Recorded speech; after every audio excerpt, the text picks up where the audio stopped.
ఇక తెలంగాణలో రాత్రి నుంచి భారీ వర్షాలు పడుతున్నాయి. చాలా నియోజకవర్గాలు జలమయమయ్యాయి. చాలా ఎకరాల్లో పంట పొలాలు నీట మునిగాయి. ఇక వరదల్లో చిక్కుకున్న వారి కోసం సహాయక చర్యలు కూడా చేపట్టారు. ఇక నిజామాబాద్ జిల్లా నుంచి రజనీకాంత్ మరిన్ని అప్డేట్స్ అందిస్తారు. Rajinikanth, over to you. శనివారం అర్ధరాత్రి నుంచి కూడా విస్తారంగా వర్షాలు పడుతున్నాయి. ఈ తెల్లవారుజాము నుంచి కూడా వర్షం మధ్యలో బ్రేక్ ఇవ్వకుండా ఎడతెరిపి లేకుండా వర్షం పడుతుంది. దీంతో చాలా చోట్ల వాగులు వంకలు పొంగి పొరుతున్నాయి. చాలా చోట్ల రోడ్ల మీద ఉన్నటువంటి బ్రిడ్జిలు కలవట్లు ఏవైతున్నాయి అవి తెగిపోవడంతో చాలా చోట్ల చాలా ప్రాంతాలకు రాకపోకలు కూడా నిలిచిపోయినటువంటి పరిస్థితి కనిపిస్తుంది. ఉమ్మడి జిల్లా వ్యాప్తంగా కూడా నిన్న రాత్రి నుంచి శనివారం అర్ధరాత్రి నుంచి ప్రారంభమైనటువంటి వర్షం ఇంకా కురుస్తుంది. చాలా చోట్ల ఒక మోస్తారు నుంచి భారీ వర్షాలు కూడా పడ్డాయి. ఇక నిజామాబాద్ జిల్లాకు సంబంధించి నిజామాబాద్ జిల్లాలో అత్యధికంగా దర్పల్లిలో 17 సెంటీమీటర్ల వర్షపాతం నమోదైంది. అట్లాగే సిరికొండ వర్ణిలో కూడా 12 సెంటీమీటర్ల వర్షపాతం నమోదైంది. ఇక మోస్తారు నుంచి భారీగా పడుతున్నటువంటి వర్షాలకు ఇందల్వాయి వద్ద లింగాపూర్ వాగు ఉధృతంగా ప్రవహిస్తుంది. దీంతో ఇందల్వాయి దర్పల్లి మధ్య రాకపోకల్ని అధికారులు నిలిపివేసినటువంటి సిచ్యువేషన్ ప్రస్తుతం కనిపిస్తుంది. భీమ్గల్ అట్లాగే మెండోరా, కమ్మర్పల్లి, వేల్పూర్ ఈ మండలాల్లో అత్యధిక వర్షపాతం నమోదవుతున్నటువంటి పరిస్థితి కనిపిస్తుంది.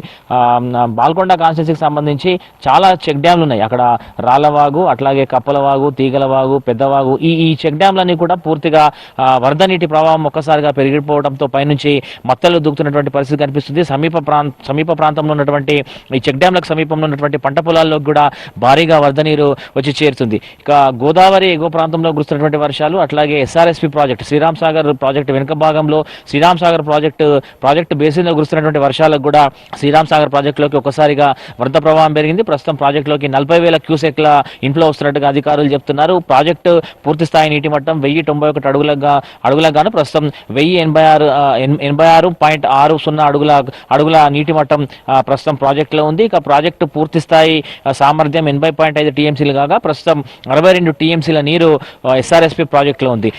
చాలా గ్రామాల మధ్య రాకపోక నిలిచిపోయినటువంటి సిచ్యువేషన్ ప్రస్తుతం ఉమ్మడి నిజామాబాద్ జిల్లా వ్యాప్తంగా కూడా కనిపిస్తుంది. సో ఇంకా ఉమ్మడి నిజామాబాద్ జిల్లాకు సంబంధించిన నిజామాబాద్ ఇటు కామారెడ్డి రెండు జిల్లాలోనూ విస్తారంగా వర్షాలు పడుతున్నాయి. చాలా చోట్ల భారీ వర్షాలు కూడా పడుతున్నాయి. ఈ నేపథ్యంలో ఇప్పటికే పాఠశాలలకు రేపు అధికారులు సెలవులు ప్రకటించారు. దాంతోపాటు నిజామాబాద్ కామారెడ్డి కలెక్టరేట్లో ఒక టోల్ ఫ్రీ నెంబర్ను ఏర్పాటు చేశారు. ఎవరైనా ఇబ్బందులు ఉన్నప్పుడు ఆ నెంబర్కి కాల్ చేస్తే తాము తక్షణమే సహాయం అందిస్తామన్నటువంటి విషయాన్ని చెప్తున్నారు.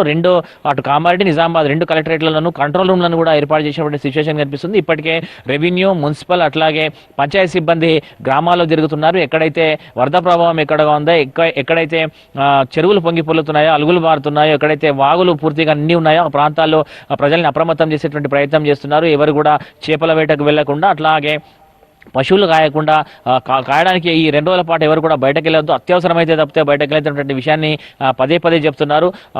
ప్రజలు కూడా పూర్తి స్థాయిలో దీన్ని అవగాహన చేసుకోవాల్సిన అవసరం ఉంది. సో ఇంకా వర్షాలు పడుతూనే ఉన్నాయి. ఇప్పటికీ వాతావరణం పూర్తిగా మేఘావృతమైంది, ఆకాశం అంతా కూడా మేఘావృతమైంది. ఈ రోజు రేపు భారీ వర్షాలు ఉన్నాయని చెప్తున్నటువంటి నేపథ్యంలో ప్రజలు కూడా అప్రమత్తంగా ఉండాల్సినటువంటి అవసరం ఉంది. ప్రభుత్వం ఇస్తున్నటువంటి సూచనని, సలహాన్ని పాటిస్తూ కొంత ప్రజలు జాగ్రత్తగా ఉండాల్సినటువంటి సిచ్యువేషన్ ప్రస్తుతం ఉమ్మడి నిజామాబాద్ జిల్లా వ్యాప్తంగా కూడా మనకు కనిపిస్తుంది. ఇది ఓవరాల్ గా ఉమ్మడి నిజామాబాద్ జిల్లాలో వర్షాలకు సంబంధించినటువంటి లేటెస్ట్ అప్డేట్.